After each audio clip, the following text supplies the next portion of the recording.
চতুর্বর্গ দিয়েছেন এবং এই চতুর্বর্গের ফল কি? ফল হচ্ছে পুনরপি জন্ম, পুনরপি মরণ।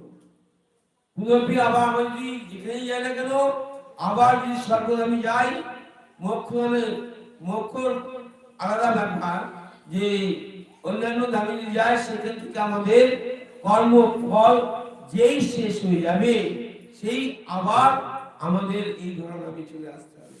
মায়া লাঠি বিবাহ লাঠি খেতে হবে। সুতরাং এই 84 লক্ষ দিনে আমাদের ভ্রমণ করতে হবে এবং এর থেকে কোনো রেহাই নেই। আর চতুর্বর্গ যদি লাভ করা যায় তাহলেও তার থেকে মুক্তির কোনো উপায় নেই। এই 84 লক্ষ দিনে আমাকে ভ্রমণ করতেই হবে। কিন্তু মহাপ্রভুর এই ধর্ম আসলে কি হয়, যে অবতার সার ঘোরাবতার তিনি আমাদেরকে কি দান করলেন? অনর্পিত চরিং চিরাত করুণায় অবতীর্ণ। অনর্পিত মানে যা কোনদিন অর্পণ হয়নি। চরিং চিরাত মানে কোন কালে কোন কস্মিন কালেও তার আমাদের মনুষ্য গণনায় 432 কোটি বছর আগে এই ধর্ম একবার এসেছিল, এবার এসেছে। অনর্পিত চরিং চিরাত করুণা, এবং তিনি আসলেন কি করুণায় অবতীর্ণ, করুণা করে অবতীর্ণ হয়েছে। কলিবর্তী মিরে বরাসর জগজনে ধর্ম কর্ম রঘুদূরে অসাধনে চিন্তামণি বিধি মিলাহবাণী গোড়া বড় দয়ালু সাগর। তাহলে আমাদের কলিবের কি সাধন করতে ছিল? মহাপ্রভুকে আনতে অসাধনে চিন্তামণি বিধি মিলাহবাণী গোড়া বড় দয়ালু সাগর। একটার সাথে একটা যোগ থাকে। তাহলে করুণায় অবতীর্ণ, তিনি করুণা করে অবতীর্ণ হয়েছিলেন কলম এই কলিযুগে। কি দান করলেন? সমর্পয়তুম উন্নত উজ্জ্বল রসাম।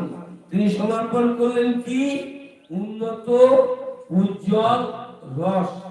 সেই উন্নত উজ্জ্বল রসটা কি? ভগবানের নিজস্ব ভক্তি, প্রেম ভক্তি, মধুর প্রেম ভক্তি তিনি দান করেছেন। স্বভক্তি শ্রিয়ম।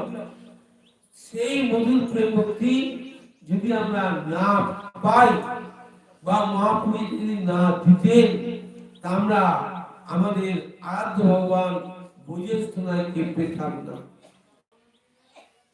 আমাদের আরাধ্য বস্তু কি এটাও আমাদের জানা দরকার। আমাদের আরাধ্য বস্তু কাকে পাওয়ার জন্য আমরা এত সাধন ভজন করছি? সাধন ভজন করার উদাহরণ হচ্ছে আমাদের আরাধ্য বস্তু কি? আরাধ্য ভগবান বৈজেন্দ্রনাথ, স্তবধাম বৃন্দাবন, রম্মা কাচিদ উপাসনা ব্রজবধূ বর্গিন যা কল্পিতা শাস্ত্রম ভাগবতম পুরাণ মমলম প্রেমা কুমার্থ মহান শ্রীকৃষ্ণ চৈতন্য মহাপ্রভুর মতর নিরম তত্রাদর নম।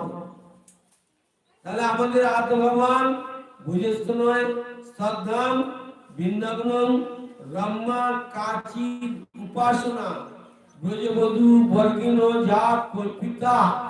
ব্রজবধূ বর্গেরা যেভাবে ভগবানকে আরাধনা করেছিলেন, সেই আরাধনাটাকে বলা হয় কাচি উপাসনা। অর্থাৎ রাগমানকে বা তাকে প্রতিরূপে যে ভজন, ভগবানকে প্রতিরূপে ভজন করার নাম হচ্ছে কাচি উপাসনা। এই কাচি উপাসনা এটা হচ্ছে ব্রজবধূ বর্গিন যা কল্পিতা। ব্রজবধূ বর্গেরা যা কল্পনা করে ভগবানকে লাভ করেছিলেন। এই ব্রজবধূ বর্গের মধ্যে কি বোঝায়? বোঝে গোপীরা।